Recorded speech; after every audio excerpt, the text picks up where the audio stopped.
மங்காத்தாவுடைய rerelease. Mankatha rerelease வந்து கில்லியினுடைய ரெக்கார்ட்ஸை break பண்ணிடுச்சு அப்படின்லாம் நம்ம பார்க்குறோம். அது எந்த அளவுக்கு உண்மை, இல்லை உண்மையாகவே வந்து கில்லி ரெக்கார்ட்ஸ் ரீரிலீஸை பிரேக் பண்ணிடுச்சா?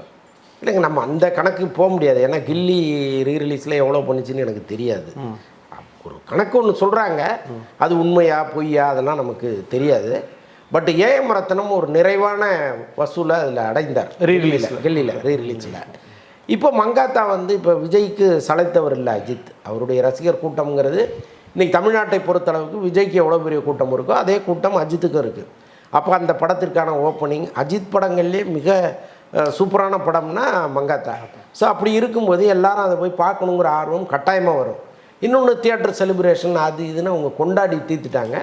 அப்போ கட்டாயமாக அந்த படம் வந்து ஒரு பெரிய வசூலை நோக்கி தான் போகும். அதில் ஒன்றும் மாற்றுக்கிறதே கிடையாது. கில்லி எவ்வளோ பெரிய வசூலை அடைந்தது அவ்வளோ பெரிய வசூலை மங்காத்தாவும் அடையும், அதில் ஒன்றும் மாற்றுக்கிறதே இல்லை. ஆனால் கில்லியை வந்து அவங்க ரொம்ப ஸ்பெஷலாக ரீமாடல் பண்ணியிருந்தாங்க. ஓகே, பக்காவாக அதில் வந்து டிஐலாம் பண்ணி சவுண்ட் எஃபெக்ட்ஸ் எல்லாம் ரொம்ப பிரமாதமாக போட்டு அது வேறு மாதிரி ரிலீஸ் பண்ணாங்க.